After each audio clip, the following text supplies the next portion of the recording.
Sampurasun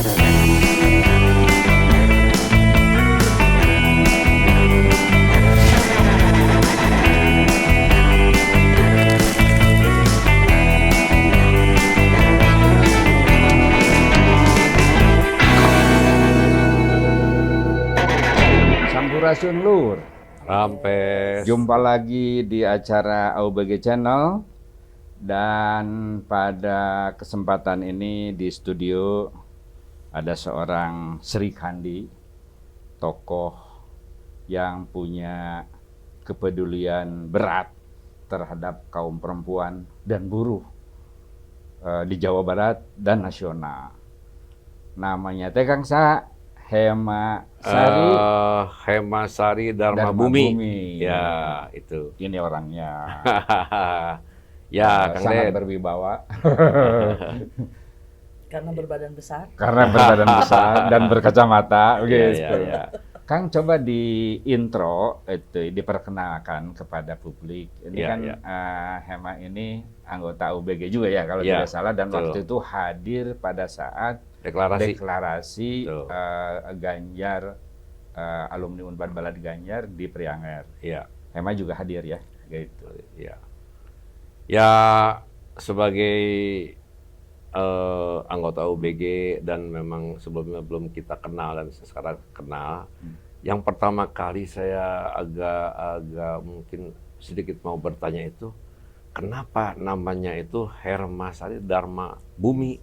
Nah, itu Bumi, Dharma Bumi itu apakah berdharma bakti kepada bumi, ibu atau apa ini? Atau Dharma Buddha gitu ya? Nah, ini menarik gitu. Iya. Sebelum kita bicara yang lain kan, Oke, gitu ya. setuju. Ya, nama saya Hema Sari Dharma Bumi. Saya lahir di Tasikmalaya. Oh, ya. Beberapa tahun yang lalu, pada tahun 1991 masuk Unpad, Fakultas Hukum Unpad. Oh Jurusan? iya. Hukum. 91. Hukum. Hukum. Bukan jurusan Hukum internasional. hukum internasional. Ya. Jadi sejak saya kuliah di Fakultas Hukum, saya memang sudah dikenal oleh teman-teman saya sebagai orang yang selalu pengen keluar kampus. Jadi waktu itu masih kuliah, tapi saya sudah bekerja di Lembaga Bantuan Hukum Bandung Betah cicing dengan Bu Amat Dewi Saleh, dengan Bu Melani gitu, Iya. 8 Hukum Unpad ya. Iya. Nah, dari situ saya mengorganisir buruh kan. Mengorganisir buruh yang ada di Jawa Barat. Kemudian tahun 97 saya berkesempatan untuk bekerja di sebuah serikat pekerja internasional, sektor pangan. Itu belum lulus itu waktu lulus. mengelola organisasi buruh itu. Oh, belum lulus. Belum lulus ya? Ya, saya jadi aktivis nih. Dia aktivis diuber-uber sama Ya. Kopassus, diuber-uber sama Ya. Tentara lah ya. Masih Orde Baru waktu masih itu. orde baru. Kita menghadapi itu, kita pengen buruh itu berserikat karena itu satu-satunya organisasi yang membuat mereka bisa bertahan ya dari gemburan kapitalisme. ya. Iya. Setelah itu bergabung tahun 97 itu di Serikat Pekerja Internasional. Nah, saya sendiri lahir dari dari percampuran kultur gitu antara bapak saya yang orang Tionghoa. Oh iya. Bapak saya orang Tionghoa yang kebetulan waktu itu mungkin beragama Buddha ya. Dengan ibu saya yang asli pribumi. Orang Tasikmalaya, ya, orang Sukapura. Iya. Nah, jadi percampuran itu dari kecil saya memang sudah belajar tentang perbedaan. Orang tua beda agama, beda suku, beda struktur ekonomi sosialnya gitu, tapi tetap harmonis. Tetap harmonis, dan saya lahir di antara dua perbedaan itu ya. Jadi keren, dari awal memang saya selalu mengusung isu-isu perbedaan karena keluarga saya semua berbeda, ada yang Cina, ada yang Sunda, ada yang Pakistan ya.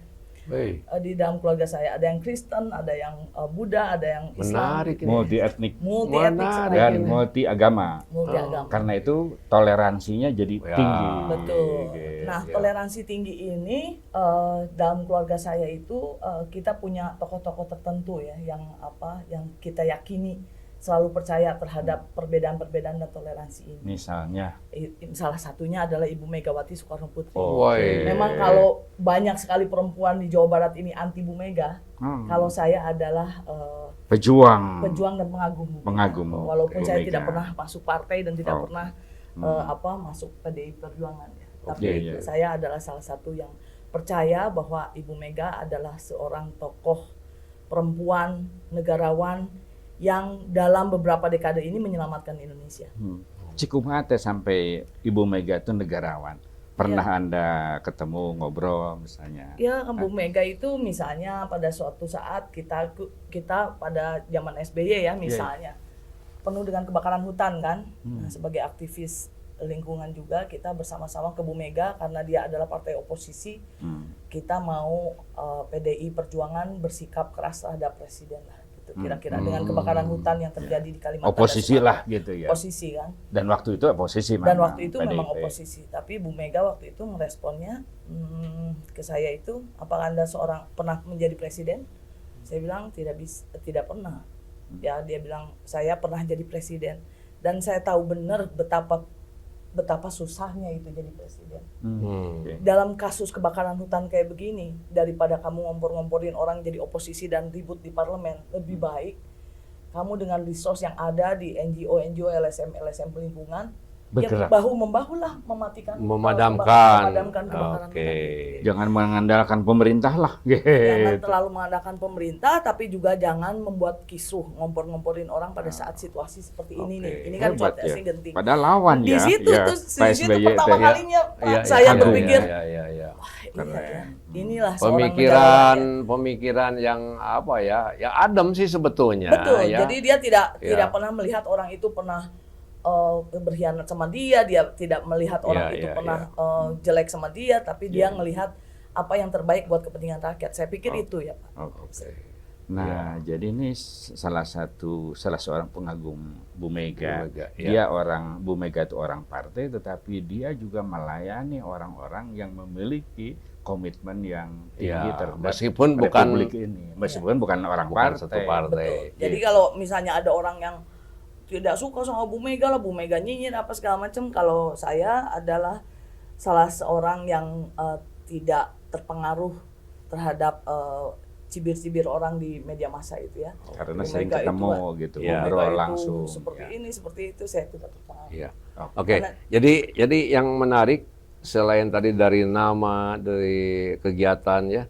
Nah, kegiatan-kegiatan yang terkait dengan sekarang kan suasana Pilpres, apa yang pernah dilakukan oleh Wah Hema ini? Ya langsung we. Iya. Mah teh nggak dukung Ganjar tuh gitu. Iya. Bukan, artinya karena begini, saya pernah dengar aktif kegiatan seperti ini kan bukan hanya Pilpres sekarang, ya Bukan, Pilpres dari sebelumnya juga. Saya terlibat Nah, sangat aktif di ya. Pilpres itu sejak 2014. Oke, gimana? 2014, 2019, karena waktu itu calon presiden hanya 2 kan. Iya. Yang satu jelas kami anggap sebagai aktivis hak asasi manusia yang pernah di Yayasan Lembaga Bantuan Hukum Indonesia dan pernah menjadi korban pengejaran dan lain sebagainya. Kami berpikir bahwa negara ini tidak boleh dipimpin oleh pemimpin yang secara mental itu selalu punya keinginan untuk meredam rakyatnya dengan cara-cara yang brutal gitu. Ya, Kira-kira gitu. Oh, itu. Itu yang membuat kami kemudian di tahun 2014-2019 mendukung Jokowi. Iya. Mendukung Jokowi. Walaupun waktu itu kan kita tidak terlalu kenal Jokowi karena baru memimpin Jakarta juga sebentar ya. Iya. Tetapi dari calon yang ada, daripada misalnya dipimpin oleh yang lain, ya kami Iya. mendukung habis-habisan Pak Jokowi. Itu adalah kali pertama 2014 itu Iya. kami melibatkan diri dalam Pilpres. dalam Nah, Pilpres. kira-kira kan Pak Jokowi itu kan dukung nomor 2 karena anaknya ada di situ. Anda dukung nomor 2 atau dukung Ganjar gitu? Saya akan mendukung seseorang yang paling baik untuk Republik ini tentu saja. iya. Jadi saya pribadi itu mendukung Ganjar Pranowo dan Mahfud MD. Dengan alasan Yang pertama, saya tuh selalu lihat ya di tayangan-tayangan YouTube gitu-gitu. Ada itu loh, ada konten yang bilang, apa sih prestasi Ganjar gitu ya. Betul nggak? Ya. Apa sih prestasi klik gitu kan? Seolah-olah Ganjar itu tidak punya prestasi. Tapi saya sebagai orang yang aktif di dunia ketenagakerjaan di Jawa Barat, sekarang itu kami sedang habis-habisan membangun sesuatu untuk menuntaskan pengangguran Jawa Barat. Saya percaya bahwa Ganjar itu walaupun dia tidak bangun masjid gede atau apa gitu, tapi dia punya program-program ekonomi yang sangat pro rakyat. Contoh misalnya, dulu tahun sebelum Ganjar menjadi gubernur Jawa Tengah, Jateng dengan Jabar itu 11-12 tingkat penganggurannya. Iya. Ya, Jabar 8%, Jateng 7,8 gitulah kira-kira ya. Nah, 2 tahun setelah Ganjar menjadi gubernur itu berubah, pengangguran Jawa Tengah itu turun ke level 4%. Iya. Dalam waktu 2 tahun. Dalam waktu 2 tahun. Apalagi 10 tahun. Ya walaupun kemarin terganggu COVID jadi sekarang agak tinggi, tapi tidak pernah levelnya naik di atas 5, sekian persen gitu. Jadi saya melihatnya kan dari data ya, bahwa sebagai seorang capres, Ganjar itu punya pengalaman untuk mengentaskan atau menyelesaikan persoalan pengangguran.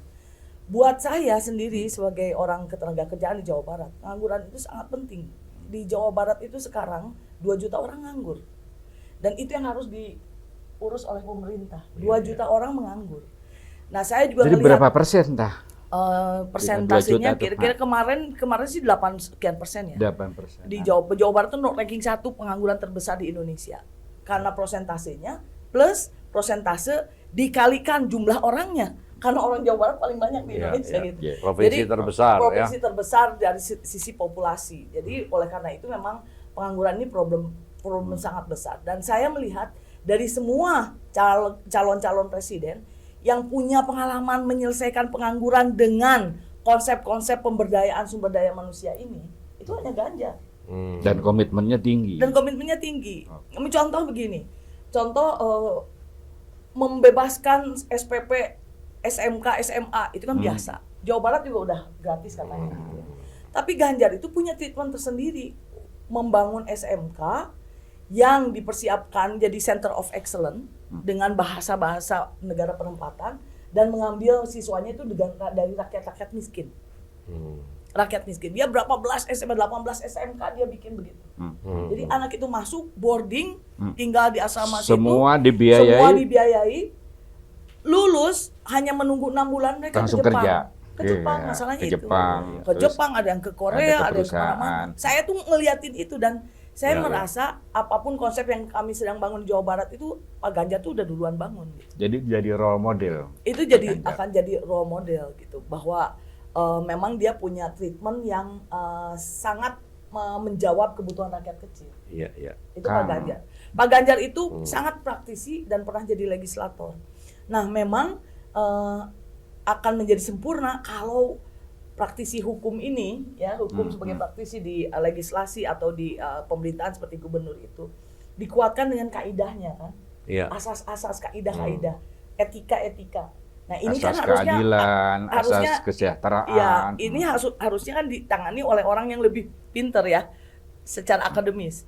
Makanya Profesor Mahfud itu adalah penyeimbang yang luar biasa pentingnya. Iya. Untuk penegakan hukum di Indonesia. Sempurna lah ya. Sempurna karena dia kan profesor. Profesor, dia filosofi hukumnya dia punya, dia mengerti bagaimana penegakan hukum, bagaimana asas keadilan, bagaimana dia pernah di parlemen, dia pernah jadi menteri, iya, dia juga ketua Mahkamah dia Konstitusi. Ilmuwan juga Mahkamah Konstitusi, Ya, jadi legislatif, eksekutif, dan lengkap. yudikatif. Untuk betul kata Bu Mega, saya setuju sekali pada saat beliau mengumumkan pencawapresan Pak Mahfud, beliau kan mengatakan bahwa Indonesia ini kalau bisa dibilang sedang sakit secara hukum karena orang jadi tidak taat hukum, orang tidak ada penegakan yang benar dan oleh karena itu treatmentnya adalah mencalonkan pemimpin yang bisa mengatasi itu, yaitu Mahfud MD. Oke. Saya pikir ada satu pertanyaan dari saya ya. Paket kalau dibilang paket Capres-Cawapres ini dianggap tadi lengkap ya. Antara Pak Ganjar, Pak Mahfud. Pak Mahfud itu melengkapi dari Pak Ganjar. Tapi mungkin ada pemikiran atau usulan ya. Karena kita juga mungkin melihat di dalam perjalanan bangsa kita antara presiden dan antara presiden dan wakil presiden itu, kadang calon wakil presiden itu kurang berperan, kurang berfungsi. Dan apakah di dalam paket ini seperti tadi Pak Mahfud ini adalah orang yang ahli di ini, kira-kira pernah mendengar atau ingin mengusulkan supaya paket itu betul-betul berfungsi gitu, bukan hanya ini gitu, bukan situasi hanya politik dan suasana kebatinan pada saat pencawapresan 2019 dengan pencawapresan sekarang itu berbeda. Betul. Sangat berbeda. Ya. Kalau dulu itu sebenarnya Pak Mahfud juga udah mau diusung kan. Iya. Tapi kemudian partai-partai banyak kepentingannya. Inilah bukan orang NU lah. Ini Pak Mahfud pernah mengusulkan agar Golkar itu jadi partai terlarang lah, ini segala macam ya. Jadi situasi kebeningan berpikir seorang negarawan seperti Ibu Mega di 2019 kan terganggu oleh kepentingan-kepentingan partai. Iya. Kalau sekarang tidak. Iya. Kalau menurut saya, Bu Mega itu mencalonkan Pak Mahfud dalam situasi di mana partai-partai pengusung tidak merongrong, jadi lebih jernih ya dari situasi politik. Kemudian beliau juga sudah mengerti bahwa ini adalah yang dibutuhkan oleh Indonesia. Iya. Mungkin beberapa puluh tahun ke depan orang seperti Pak Mahfud tidak terlalu dibutuhkan gitu. Itu kan situasional. Pemimpin itu dipasang seseorang yang memang kondisi Indonesianya sedang bagaimana gitu. Mungkin Jadi sekarang itu hukum dijadikan alat untuk menembak lawan politik. Iya. Iya kan? Iya. Pertanyaan Hukum itu MK misalnya itu dilemahkan, KPK dilemahkan kan gitu kan sekarang. Nah, jadi pertanyaan tadi adalah untuk istilahnya memperjelas mengapa pasangan ini menjadi pasangan yang diharapkan mumpuni. Betul. Karena masing-masing kalau melengkapi dan masing-masing diharapkan melaksanakan fungsi dan tugasnya sesuai dengan kepakaran atau ininya masing-masing gitu itu. Nah, Pengalaman saya Pak juga Ganjar dan mau- Pak Mahfud Pak itu. Ganjar saya mau gitu. tambahkan juga Pak yang masalah Pak Ganjar ini. Pak Ganjar ini dalam terutama 5 tahun ke belakang ini itu punya prestasi yang menurut saya itu sangat beririsan dengan kepentingan Jawa Barat. Yaitu dia mampu menarik investasi padat karya, industri-industri padat karya pindah ke Jawa Tengah. Ya. Ini kenapa? Pertama karena kebijakan-kebijakan pengupahan yang dilakukan antara Jawa Barat dan Jawa Tengah. Yang kedua, ini juga berkaitan dengan infrastruktur yang dibangun. Ada yang ngomong jalan nggak pernah beres apa? Kalau jalan nggak beres, pabrik-pabrik itu nggak mungkin pindah ke situ. Itu Karena itu adalah ukuran bagaimana efektivitas industri itu bisa dijalankan dan lain sebagainya. Jadi Jawa Barat ini banyak sekali kehilangan industri atau pabrik-pabrik padat karya yang pindah ke Jawa Tengah. Nah, itulah kenapa Jawa Tengah terus turun nilai TPT-nya ya. Tingkat pengangguran terbukanya terus turun karena pabrik-pabrik kita pindah ke sana. Nah, pertanyaannya kenapa bisa begitu gitu kan? Ya karena di sana upahnya lebih murah. Birokrasinya lebih efisien. Oh, jelek dong upah lebih murah. Tidak juga. Yang murah itu kan upah minimumnya. Yang tidak pernah dibatasi kan maksimum. Kalaupun upah minimumnya 2 juta rupiah, kalau upahnya bisa dinegosiasikan sampai 20 juta, why not? Nah, masalahnya di Jawa Barat tuh upah minimumnya itu sangat tinggi. Itu membuat industrinya kolaps. Ya nggak bisa, industri padat karya. Yang enggak lah, padat karya mah suruh ke Jawa Tengah aja, di kita padat modal. Setuju. Pada suatu hari Jawa Barat itu akan berisi industri-industri padat modal. Yang bekerja di situ adalah orang-orang pandai, paling pandai, dengan upah yang sangat tinggi. Tapi masalahnya, ini tidak menjawab kebutuhan rakyatnya. Rakyat kita di Jawa Barat itu 60% masih tidak lulus SMP. Itu ya kan? problem. 60%. 60% tidak lulus SMP. Punya datanya? Ada datanya. 60% Kang. 60% Catat. 60% tidak lulus SMP. Di Jawa Barat. Soal Sehingga pengangguran. sehingga Buruhnya yang tidak lulus SMP ya. Tidak lulus SMP. Sehingga industri padat karya yang memang bekerjanya tidak terlalu skilled, upahnya juga tidak terlalu tinggi, itu masih dibutuhkan di Jawa Barat. Masih sangat dibutuhkan di Jawa Barat. Kenapa? Untuk supaya orang-orang yang bekerja ini, yang tidak lulus SMP ini masih tetap bisa bekerja. Di sisi lain kita juga mempersiapkan harusnya infrastruktur agar ibu-ibu dan bapak-bapak yang bekerja di industri-industri padat karya ini menjamin bahwa anaknya itu tidak putus sekolah sampai minimal lulus SMK. Sehingga anaknya bisa bekerja dengan lebih baik. Oleh karena itu kemiskinan bisa diputus.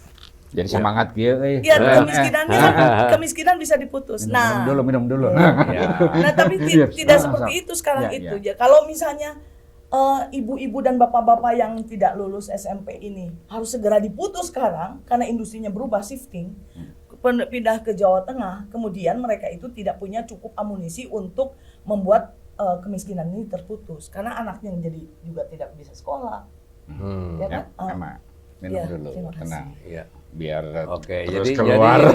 ini menarik nih. Ini kan aktivis, Hema itu aktivis juga masalah ketenagakerjaan ya, masalah itu. Nah, dari visi misi GP. Pak Ganjar dengan Pak Mahfud ini, yang terkait dengan masalah lapangan kerja itu ada nggak? Yang Ada. nah, Itu coba justru saya. nah itu ya si yang Pak Ganjar, Pak Ganjar. Ya, ya, ya. Pak Ganjar ini satu-satunya pemimpin yang ketika saya simak itu jelas mengatakan problem-problem ini. Iya. Dia jelas mengatakan problem kemiskinan itu karena kurangnya latar belakang pendidikan. Jelas mengatakan harus reskilling, upskilling gitu Iya, kan iya, iya, untuk tenaga kerja. Harus sesuai dengan kompetensi yang dibutuhkan. Misalnya gini, kita ada tukang las. Banyak Jawa Barat tuh banyak sekali tukang las karena ada BLK tukang las gitu ya. Welding segala macam. Iya, iya. Mengelas, tapi alat-alat yang dipakai di las kita masih konvensional sekali. Sedangkan kalau mereka mau pergi ngelas di Jepang, itu kan udah laser gitu. Itu kan berbeda. Ya. Nah, si Pak Ganjar tuh satu-satunya calon presiden yang mengatakan bahwa kompetensi kita itu standarnya harus dinaikkan sampai ke standar di mana orang bisa bekerja. Bahkan Ya. luar negeri. Ngomong-ngomong ke luar negeri, Jawa Barat dari dulu dan Jawa Timur itu ranking 1, 2, 1, 2, 1, 2. Jauh mengalahkan untuk penempatan ke luar negeri ya. Jadi orang bekerja ke luar negeri. Jadi TKI. Ya, PMI sekarang namanya. Pekerja migran Indonesia. Sekarang posisi Jawa Barat ketiga, disusul sama Jawa Tengah. Kenapa itu bisa terjadi? Apakah masyarakat Jawa Tengah lebih banyak? Tidak. Masyarakat Jawa Tengah jauh lebih Karena sedikit. skillnya ya. Karena skillnya di upskilling sehingga bisa mereka langsung bekerja ke Jepang dan ke negara-negara lain. Iya, iya. Sekarang keluarga-keluarga di Jawa Tengah yang terentaskan dari kemiskinan karena anak-anaknya bisa sekolah kerja di Jepang, gajinya 30 jutaan, itu banyak di Jawa Tengah. Nah, ini yang sedang kita kejar di Jawa Barat.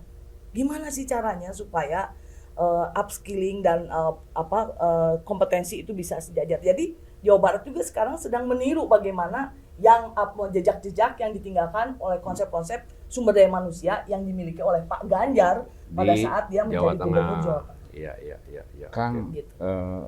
rada beda data-data yang disampaikan oleh Hema ya dengan para pejabat baheula gitu ya.